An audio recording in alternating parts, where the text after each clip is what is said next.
Welcome to iSmart Champs. This is the continuation of the part 1 video which I have released 1 or 2 days before. So that in that video I have discussed some of the organic reactions and transformations. I already released 2 videos right now. This is a third video. This is the important organic reactions. Especially here I am going to cover some named reactions in organic chemistry. My strong recommendation once again is watch the video till the end. Use this video as your mock test. So that is most important. Watch the video till the end, write the notes, and again pause the video and write the answer, and again recheck your answer. That's how you can improve and then score centum in chemistry. I want every student to score centum in chemistry. That's what my aim is, and the student grows up to that extent. I'm really happy. Yeah, this is what I wish to promote. The thing is that here we should take an example of the Rosenman reduction. Rosenman reduction is like it's a stopping the reduction process at certain stage by using certain catalyst called Lindlar catalyst. Okay, I will discuss all these things. So first let's see what is this reduction part is. So we have benzoic acid initially. The benzoic acid is treated with SOCl2 pyridine. And I will introduce, instead of OH here, the Cl group will get introduced here. So I get COCl. This is what I get. And after that, we use a reagent which is palladium BaSO4, palladium BaSO4 poison, and hydrogen. Hydrogen is utilized for reduction. What it does is it will reduce this one to aldehyde. So what you get is this one is converted into aldehyde. That is what is achieved by using Rosenman reduction. So if we don't have this, the BaSO4, that is called poison. If we don't have the BaSO4, the reduction further continues to alcohol. So that is being stopped by the BaSO4. That is the role of BaSO4 is stopping that. And that is called poisoning. And this combination, palladium BaSO4 with hydrogen, that's called, this combination is called Lindlar catalyst. Lindlar. Lindlar catalyst. So what is Lindlar catalyst? It's a heterogeneous catalyst. Heterogeneous catalyst. And catalyst, it consists of palladium deposited on actually calcium carbonate, and it's palladium deposited on calcium carbonate, and it's poisoned by BaSO4. So barium sulfate is used in order to reduce the catalytic activity. That's called poisoning. So the catalytic activity is reduced, so the reduction can be stopped at a particular stage. That is what is achieved by the process of Rosenman reduction. And the BaSO4 role is it stops the further reduction. That's what the BaSO4 role is. So that is called poisoning, and that's what it is now. And let's see another reaction. This reaction, I hope you are okay. So that is, what is the question, what are the probable questions? This conversion, that is benzaldehyde, this benzoic acid to this one, this conversion they'll ask. Why this step is needed? Is that here the benzoic acid, this is a protic solvent. Normally, if you take any kind of reducing agents like lithium aluminum hydride, LiH4 or NaBH4, these are the known reducing agents. So if you take any reducing agents of this sort, being this is a protic solvent, it will crack this one, and this agents will not work with the acids. So we convert this OH to Cl. So once we convert this OH to Cl, this is no more a protic solvent. So because we changed this to an aprotic solvent, aprotic substrate, this is a protic substrate I should say, not a solvent, a protic substrate. Protic substrate means it can deliver the proton, which can crack this kind of things. And again, these two are again very brutal reagents, so they may lead to alcohol also if you take this. So that's why we need a mild reducing agent. So the mild reducing agent palladium is very good adsorbent. Hydrogen will get adsorbed on palladium very well, and it can promote hydrogen very well for the reduction. So in order to reduce that catalytic activity, barium sulfate is used as poison. So that is the funda behind this Lindblad catalyst. Hope you understood. And then let's move on to the next reaction. Yeah, let's see this part, Rosamond reduction. What is actually Rosamond reduction as per your textbook is benzoyl chloride, that is C6H5COCl, upon treatment with palladium BaSO4. That's Lindblad catalyst, BaSO4 with hydrogen, that's Lindblad catalyst, palladium BaSO4 and H2. BaSO4 is your poison, BaSO4 is poison. So that reduces the catalytic activity as just I told, and that converts into benzaldehyde. This is as per your textbook. So let's move on to the, I didn't name the compounds earlier, so I'm naming it now, and let's move on to the next question. Yeah, let's see the next question. An aromatic compound A on treatment with ammonia aqueous, heating forms compound B, which on heating with Br2KOH forms C. Of molecular formula C6H7N. What are ABC? This is what the question is. And they said the compound A on treatment with NH3 heating to form the compound B. So let's retrace back. So when we see the C6H7 part, so it's more or less it's an aromatic compound. Aromatic compound I already told. So the first part is that so what reacts with NH3, and then we have to retrace back somewhere. C6H7N refers to my final product with this formula C6H7N. Probable is aniline. So that's the only thing which is possible. So this is 5 hydrogens from here, 6 carbons, and then 5 plus 2 is 7. So that satisfies that is aniline. Aniline is C. And again we had to come backwards. And the reagent Br2KOH is utilized for Hofmann-Harper bromide reaction. So which means that the NH2 is connected to the benzene ring with the elimination of CO group. With the elimination of CO group, this NH2 is connected. So definitely the B part is that CONH2. That's my B. So what is B? Benzamide.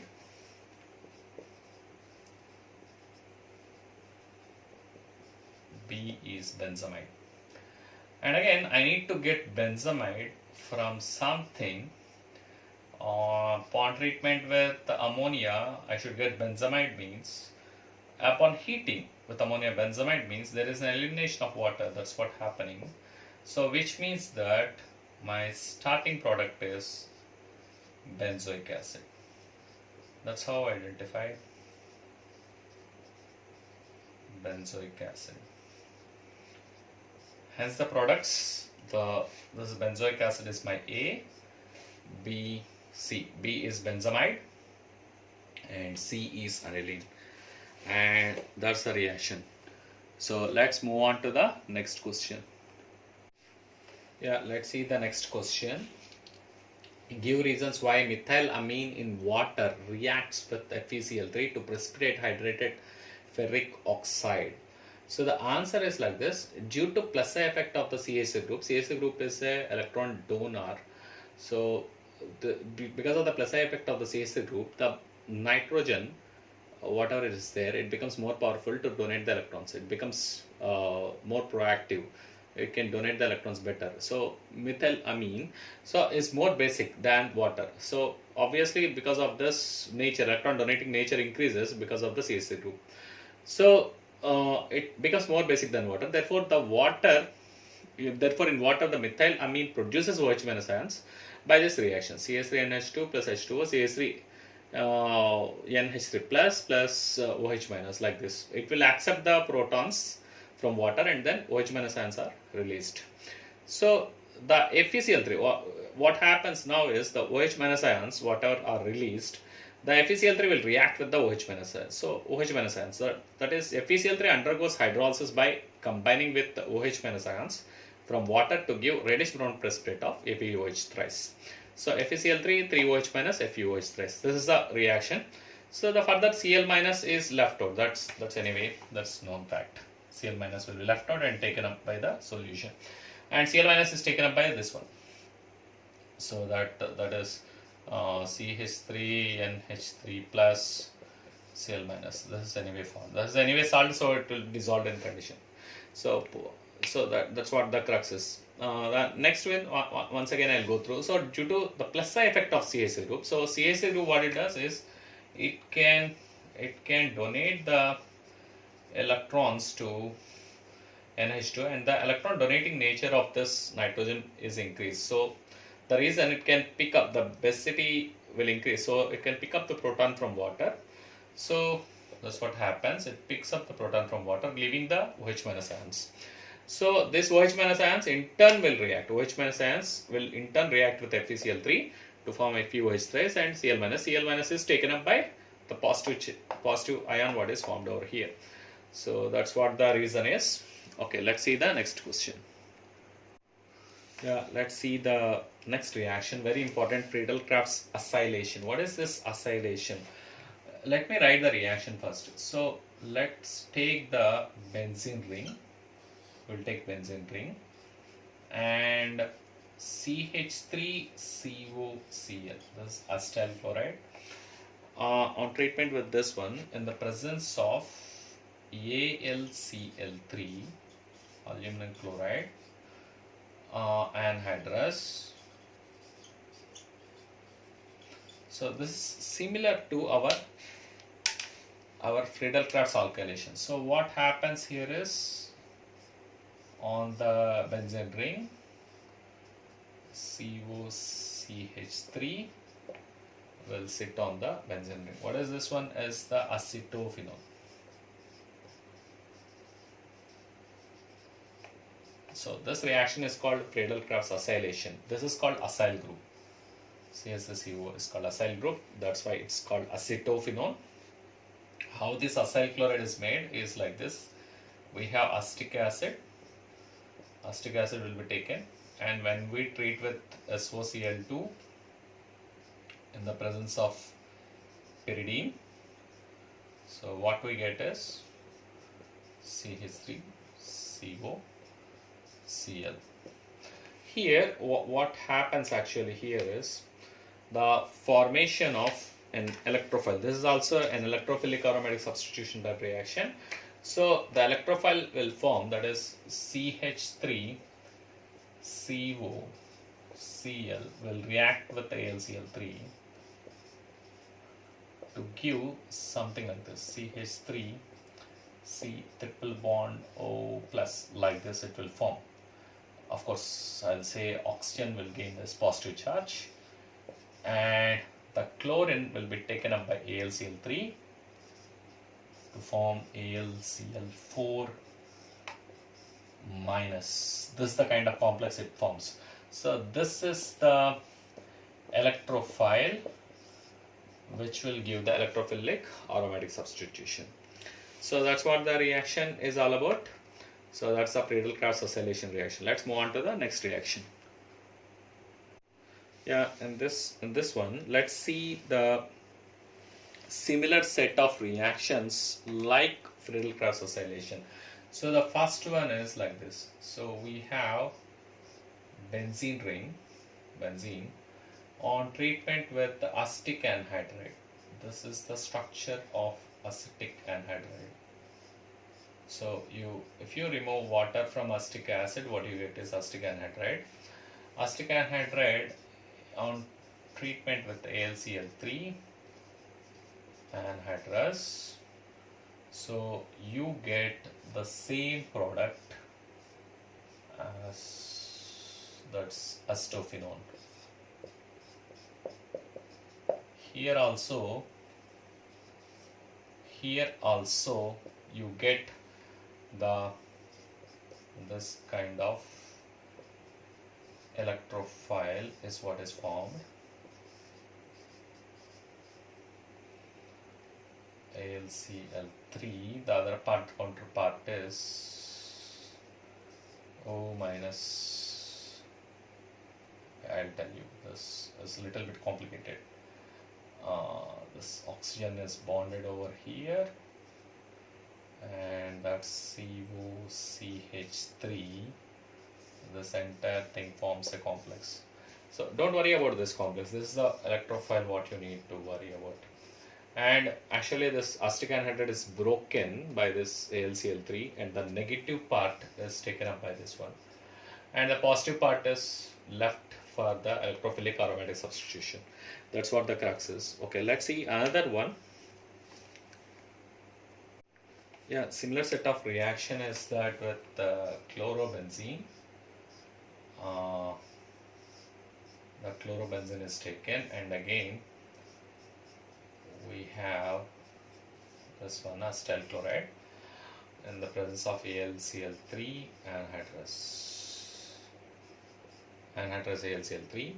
Because chlorine is ortho-para-directive, we get the mixture of products.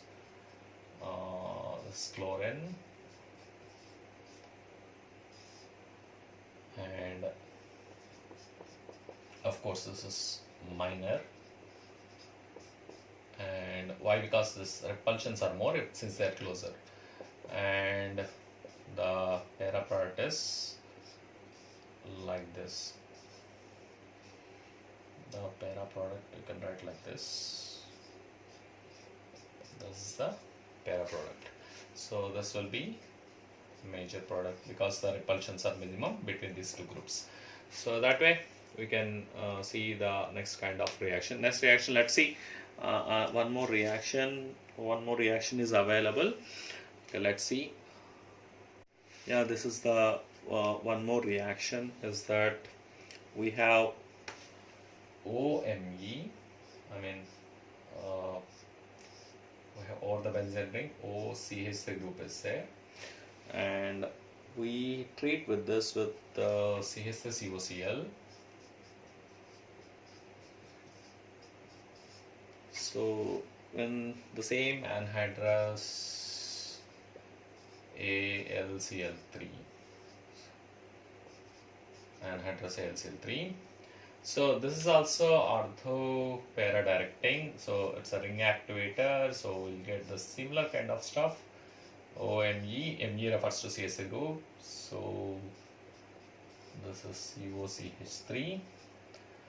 This is obviously minor, and because of the repulsions between these two are large when these two groups are closer.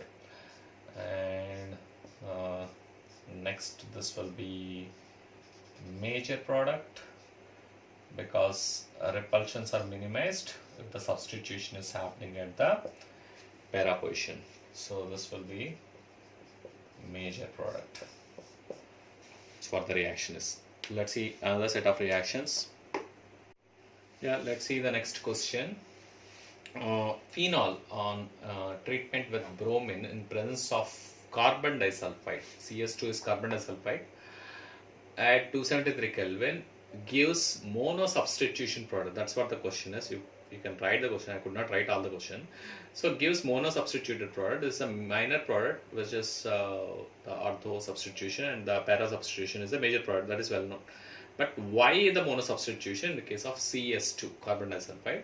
And when phenol reacts with bromine in the presence of water, you will get 2,4,6 tribromophenol. That is, all the three positions are being substituted. So why this is happening? This can be a question for you. Very, very important question. So what is the answer for this? In the case of non-polar solvents like CS2, like carbon disulfide, the phenyl ring is not activated as the ionization of phenol is largely suppressed. Because this is CS2 being CS2, what is CS2? This is the structure. Carbon disulfide, this is the structure. Like carbon dioxide only. So the CS2, it's a non-polar solvent. So because being it's a non-polar, it will not allow this phenol to ionize. So unless the phenol gets ionized, you will not get phenoxide anion. The phenoxide anion is the responsible thing for activation of the ring. So this ionization is suppressed in the presence of CS2. Hence, only a little bit of extent of ionization will happen in the case of phenol. That's why mono substitution will happen in this case. But whereas when you take phenol in the bromine water being a polar solvent, the phenoxide anion is formed and the ring is fully activated in this condition. So because the ring is fully activated, we will get 2,4,6 tribromophenol, full substitution. So hence the reason in the first case it's mono substitution. In the second case, it's 2,4,6 tribromophenol, full substitution will happen because the ionization is facilitated by the water. So that's what the answer is. So let's move on to the next question. Yeah, let's see the next reaction in organic chemistry. This is one of the famous reaction. I love this reaction. That is called Raymer-Taven reaction. What is Raymer-Taven reaction? It is ortho formylation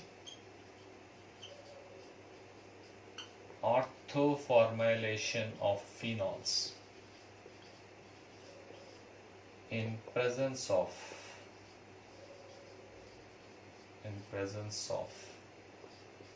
CHCl3 and KOH. CHCl3 is chloroform and KOH is the base. So what is Raymer-Taven reaction? Exactly speaking, it's ortho formylation. What is formylation? Bring the CHO group in the ortho position of phenol. So what is phenol? Phenol is this one, and CHCl3 and KOH. What we get is at the ortho position, this is the phenol. Ortho position to this one is this. At this position, we introduce CHO group. This is called orthoformylation of phenols. This orthoformylation is achieved with the help of CHCl3 and KOH. This is what the reaction is called, a Raymer-Taven reaction, one of the famous reactions in organic chemistry. So there is how this process goes. Okay, there is some in order to discuss the process, I would like to discuss the mechanism by which it goes. It's not that easy. Here there is some intermediate forms which is called dichlorocarbene. The dichlorocarbene is the electrophile. The electrophile will get attached to the benzene ring, and again further it will get hydrolyzed. That's what happens throughout this reaction. So here I will discuss in a nutshell how exactly it goes, but it's not full discussion of this reaction. For those people who are having curiosity, you can see over here, KOH, it will dissociate as K plus and OH minus, this well known fact. And this we have this one, Cl, of course. This reaction happens at a very high concentrations of KOH, so actually 3 moles of KOH will be taken. So very high concentrations of base is required. So here the OH minus will start reacting with this one. It will pick up the proton, which leaves a negative charge on this one. And so we get water, and this thing will be converted to something like this. So the proton is picked, and this something like this, Cl, something is formed. And after this, there is yet again another thing which will happen, very much different thing will happen. That means it will lose the chloride Cl minus to form. The conditions what are there will facilitate the formation of something called dichlorocarbene. This is called dichlorocarbene, which is the electrophile. This dichlorocarbene electrophile will attach it to the phenol. So something like this, like this, you have. Of course, phenol is no more because KOH will react with the phenol to form phenoxide anion. Of course, you might be knowing this.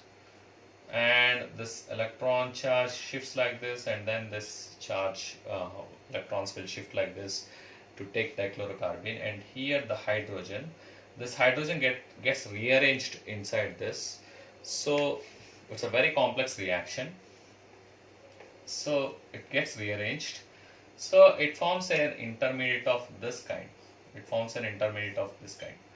So you can see that it's something like O minus K plus and CHCl2.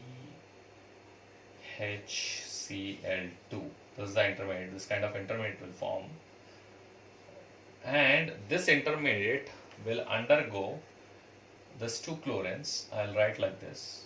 The chlorine and this chlorine will undergo further attack from two hydroxide anions which will come from the base. So these two hydroxide ions will knock off the chloride. So after the knocking off the chloride,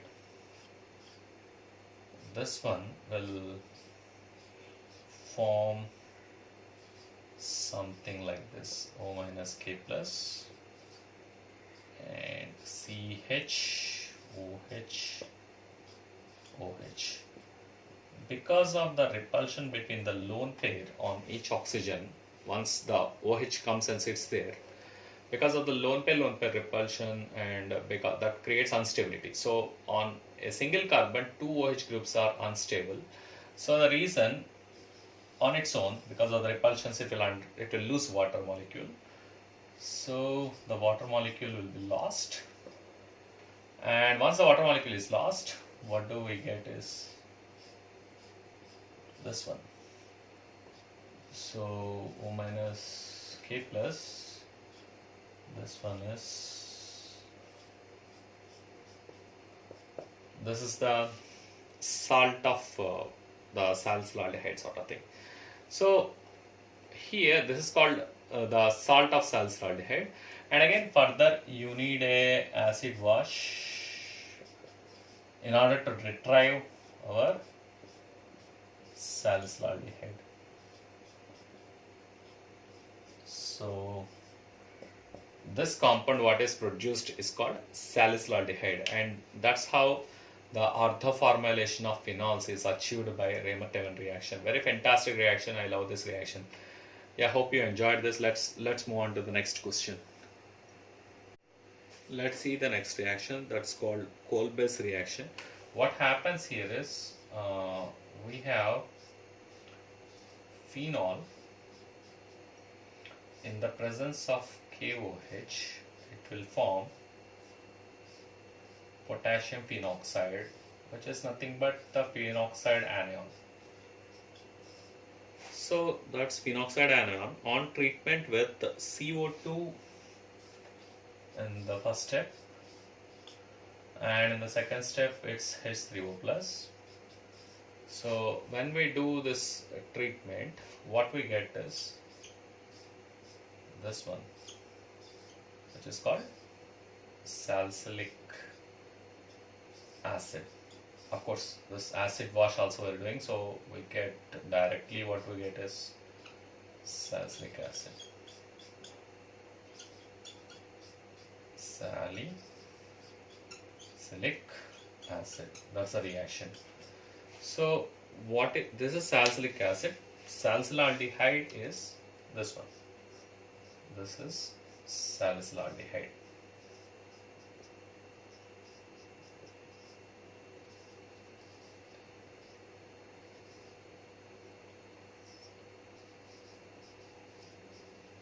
This is salicylaldehyde. This is salicylic acid. So this is the reaction. This is called Coles reaction. Yeah, that's what it is. So it's more or less the same like Raymer-Tevin reaction. So that's what you can understand. Here CO2 acts as the electrophile over here. So the detailed mechanisms maybe I'll give in the next videos. I'll discuss. Let's move on to the next question. Yeah, let's see the next reaction. Next reaction is called Stephen reaction. You can say it's a Stephen reduction also, RCN. In the presence of tin chloride, SnCl2 and HCl, we get something called RCH double bond NH. This is called imide. This is double bond. One bond is gone. And this imide on treatment with acids. So H3O plus means acid. So when we treat this with the acid, further treatment with acid will result RCHO. That is a reaction. This is called Stephen reaction. So let's see the next equation, next reaction. Yeah, let's see the next reaction, that is called Ettard reaction. Earlier I discussed this, so I'll just tell you because we are in the named reactions. So what we do in the Ettard reaction is that CH3 group will be there. We treat this with something called CrO2Cl2. This is called chromyl chloride in the presence of CS2, carbon disulfide. So what we get is the product is benzaldehyde.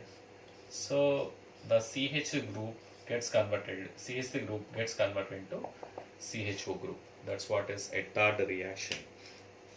So let's see another reaction. So here now the discussion is that I didn't express how the Ettard reaction goes off. So the Ettard reaction here, it takes one complex it will form, which is called chromate ester. So what is this complex chromate ester is that it will form a kind of intermediate here. The intermediate is that it forms CH. This is the same CrO2Cl2 in the presence of CS2, carbon disulfide. It will form CHOCrOCr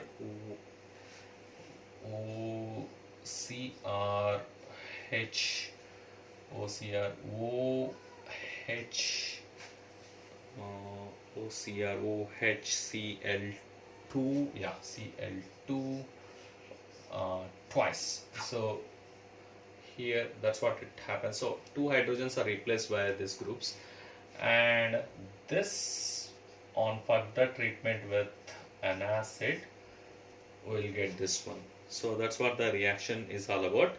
So this is the complete reaction, this is the complete Ettard reaction. This is called chromate ester.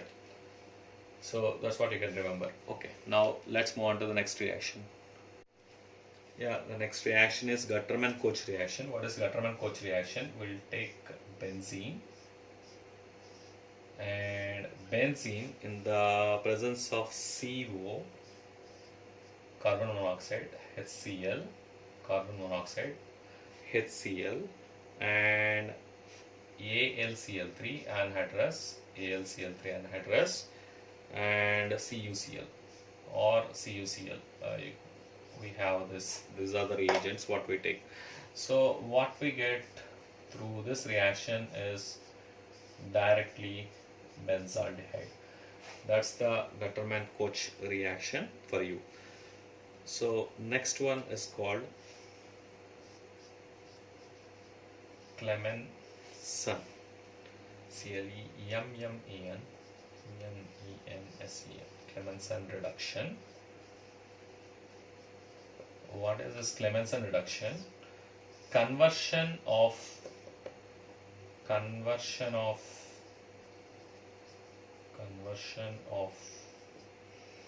and CO group to CH2 group. Actually, it's like CO group to CH2 group, this kind of thing. So we convert CO group to CH group in presence of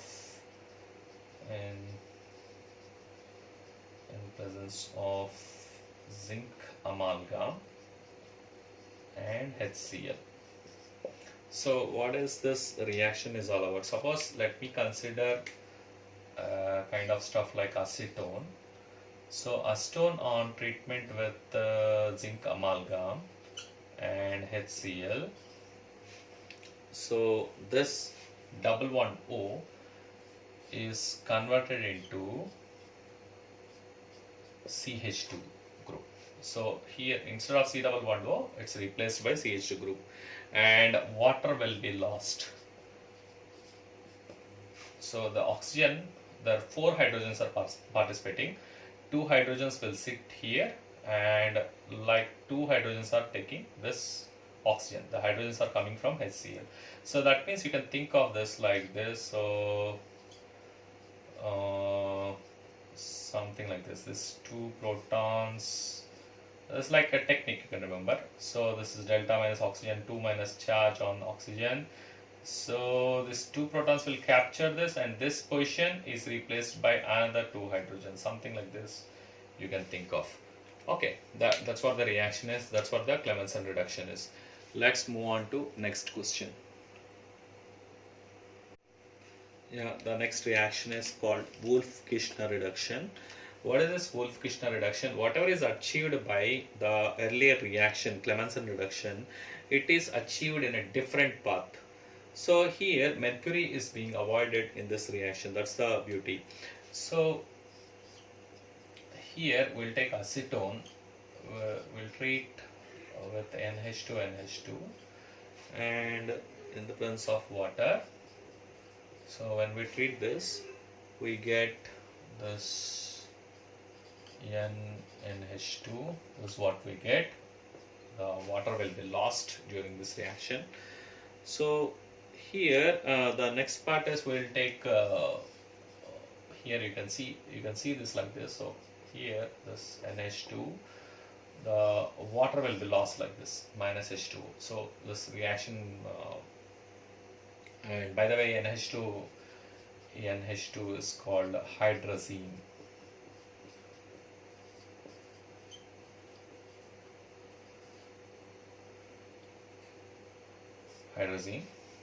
So that's what the hydrazine is. So we'll take hydrazine, and this hydrazine reacts with this one, and then further it's treated with KOH and ethylene glycol. KOH and ethylene glycol. KOH and ethylene glycol. It's treated with KOH and ethylene glycol, and what we get is propane as usual. And propane, this the next one is nitrogen will come out as the gas. Nitrogen will come out as the gas, and this is the reaction sequence. So hydrazine will react with acetone, and again further treatment with KOH and ethylene glycol will get propane. That's the reaction here. So whatever is achieved in the Clemmensen reduction, if you look back, that is achieved by Wolff-Kishner reduction. So let's see the next reaction. Yeah, this is the last question of the video. What is Tollens reagent? This is the next question. This is very, very important. freshly prepared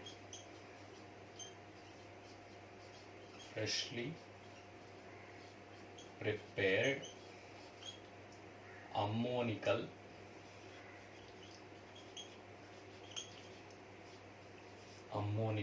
silver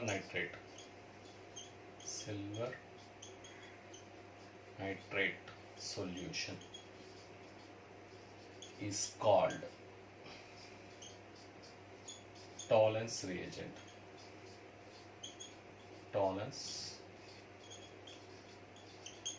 This is the answer you need to give. And now the test is called silver mirror test.